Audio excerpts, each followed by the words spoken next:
મિત્રો જય દાદા દ્વારકાથી જય માં ભવાની. કેમ છો બધા? મજામાં ને? મિત્રો આજે આપણે વાત કરવી છે કોઈની પરિસ્થિતિ, કોઈની પ્રતિકૂળ પરિસ્થિતિની અંદર હસવું, મજાક ઉડાડવી એ ઠીક નથી. કારણ કે પરિસ્થિતિની અંદર જે ઠોકર ખાયેલો માનવી છે, ડગલે ડગલે અપમાન સહન કરેલો છે, ડગલે ડગલે પીડા ભોગવેલો છે, ડગલે ડગલે ખોટી હેરાનગતિ સહન કરેલો માણસ છે, એ સફળતાનું જ્યારે શિખર સર કરે છે ને, ત્યારે મિત્રો બધા હેરાનગતિમાં રહી જાય છે. અને એ માણસ જ્યારે સફળતા મેળવે છે ને, ત્યારે મિત્રો વિફરેલા વાઘ જેવો થાય છે.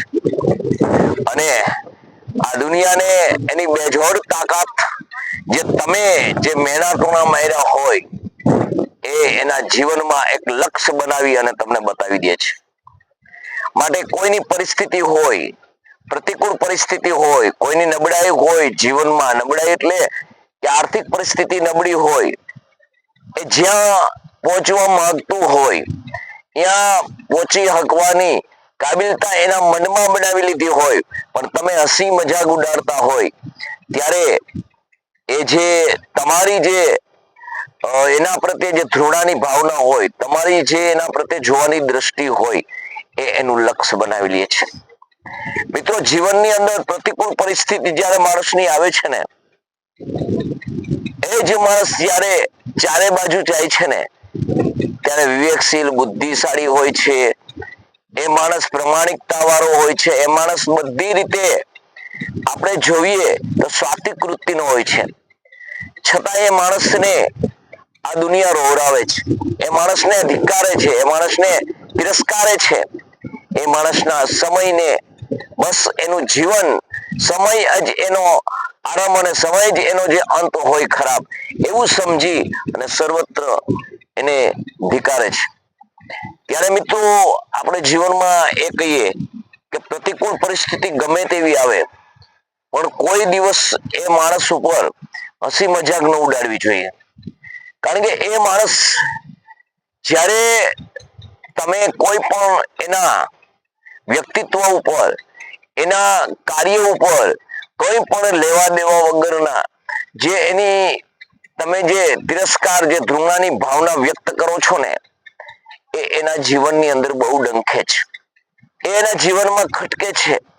એના જીવનની અંદર એ કઈ રીતે આ લોકોને હું આ સાબિત કરી બતાવું, એમાં પૂરેપૂરી એની શક્તિ લગાવી છે. આપણે કહી છે ને કે અડકમેલના માનવીને હિમાલય પણ નથી નડતો અને આળસુ માણસથી એક પારો પણ નથી ઓળંગાતો. આવું જે જીવન હોય ને, એ જ આ દુનિયાની અંદર બદલાવી શકે છે.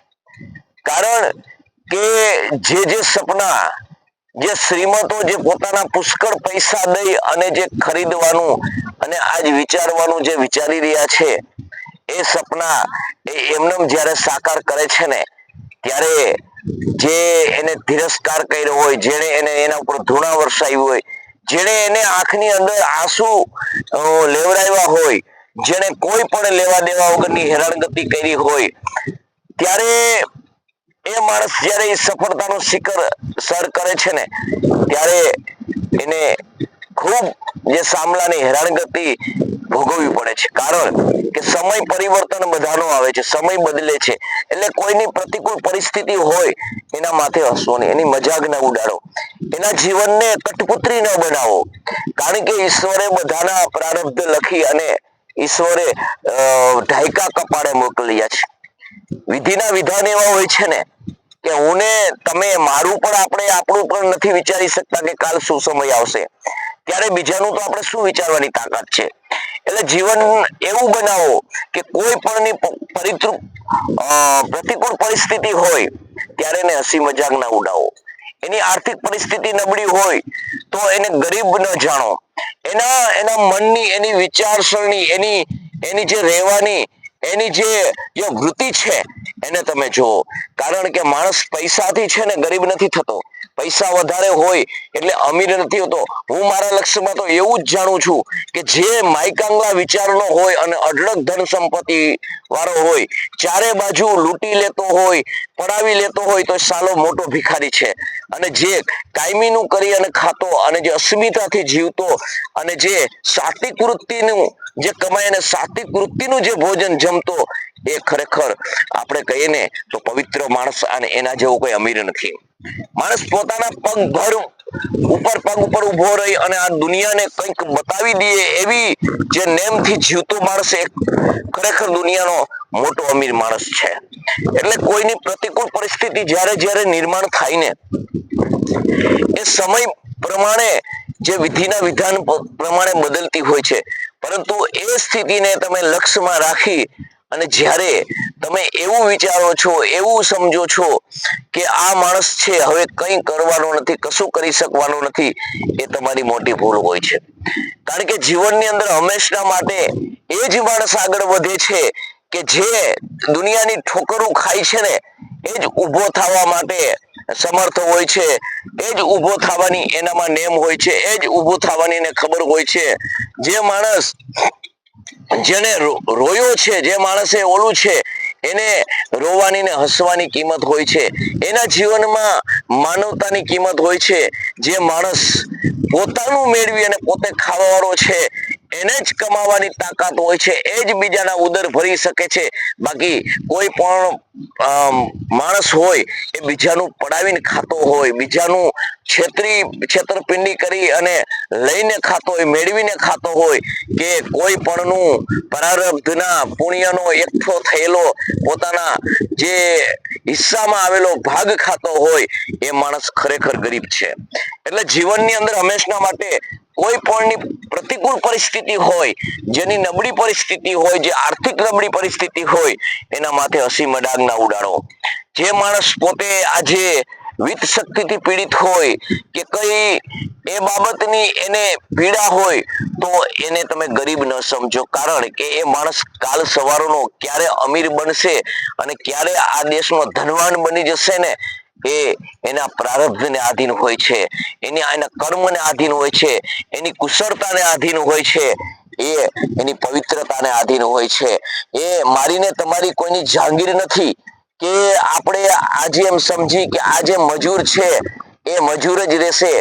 પણ નેક બુદ્ધિથી અને નેક ઈમાનદારીથી જો કાર્ય કરે તો મજૂર હોય ને તો એનો પણ દસકો બદલે. ભગવાન ઈશ્વર ગીતામાં પણ એમ કહે છે કે કર્મ કરે ને તો એની કિંમત થાય છે. કર્મ શુદ્ધ કરે કે ખરાબ કરે, ગમે તે કરે, કર્મ કરે એટલે 10 વર્ષ તમે 10 વર્ષે તમારો દાયકો બદલે જ છે.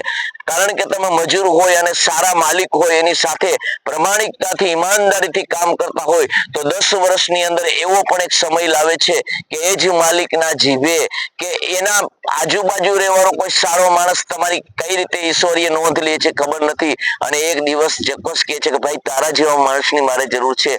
મારા પાસે વિત્ત શક્તિ ઘણી છે પણ મારા પાસે બુદ્ધિ શક્તિ નથી. તું જો ઈમાનદારીથી જો કાર્ય આવી રીતે મારા ભેગો કરને, કે માલિક એમ કે તું ભાઈ ઘણું મને કમાઈ દીધું, તું આવી રીતે મારી સાથે કાર્ય કરને, તો હું તારા ઉપર તું કે કરવા તૈયાર છું. અને ત્યારથી એનો દાયકો બદલે છે. એટલે નેક ઈમાનદારી અને સત વૃત્તિથી જો કાર્ય કરવામાં આવે તો માણસ છે પ્રતિકૂળ પરિસ્થિતિને લાત મારી અને આગળ વધી શકે છે. એટલે હંમેશા માટે કોઈ પણ માણસને તમે પ્રતિકૂળ પરિસ્થિતિમાં હોય તો એને નબળો ન સમજો. પ્રતિકૂળ પરિસ્થિતિમાં હોય તો એને બિચારો ન સમજો. પ્રતિકૂળ પરિસ્થિતિમાં જીવતો માણસ છે એને ગરીબ ન સમજો. અને પ્રતિકૂળ પરિસ્થિતિમાં જે પસાર થયેલો માણસ છે, જેના પ્રારબ્ધના કારણે કોઈ એને કર્મ એવા બિચારાને ભોગવવાના હોય છે, તો એ હેરાનગતિ થતો હોય તો બને લગી ન્યાય એ હેરાનગતિમાં મદદરૂપ ન થઈ શકો તો એને નડતરૂપ ન થાવ, એને મેણા ટોળા ના મારો. કારણ કે કોક દિવસ જ્યારે સમય બદલાશે ને ત્યારે કહેવાય છે ને કે તમે ગમે તેવું માર માર્યો હશે ને તો એની રૂજ આવશે, પણ તમે જે એને ડંખ માર્યો હશે ને, જે તમે એને પીડા આપી હશે ને, એનું અપમાન કર્યું હશે ને, સોમાન ઉપર ઠેસ પહોંચાડી હશે ને, એ માણસ કદાપી ભૂલી શકતો નથી. એનાથી એ માણસ કદાચ ને વિશાળ બુદ્ધિનો હોય, વિશાળ એનામાં કાર્યક્ષમતા હોય, વિશાળ એની સમજવાની શક્તિ હોય તો તમને માફ કરી શકે છે, પરંતુ તમારા ઉપર હેત પ્રેમ લાવી શકતો નથી, તમારા ઉપર ભાવ ઉત્પન્ન થતો નથી. કારણ કે એક વખત કપાયેલો સંબંધ એ કદાપી સંબંધ તરીકે જોડાતો નથી. જોડાય તો એમાં ગાંઠ વળે છે, ગાંઠની વાઠ રહી જાય છે. માટે મિત્રો, તમને અમારો વિડીયો કેવો લાગ્યો તે તમારા મંતવ્યો કોમેન્ટ કરીને મને જણાવજો. કારણ કે પ્રતિકૂળ પરિસ્થિતિ જે છે ને એ હર કોઈના જીવનમાં આવતી હોય છે. એટલે કોઈ દિવસ કોઈની પ્રતિકૂળ પરિસ્થિતિ પર હસી મજાક ન ઉડાડતા. પ્રતિકૂળ પરિસ્થિતિની અંદર મદદરૂપ થવાય તો થજો, ન થવાય તો હાથ જોડીને ઉભા રહેજો. પણ એને કંઈ આપણે કોઈ પણ રીતે એને કંઈ કહેશો નહીં, એને ખોટો એવા વેણ ન કહેશો કે નહીં જિંદગીભર યાદ રહીએ. તો જય માતાજી, જય દાદા દ્વારકાથી, જય માં ભવાની.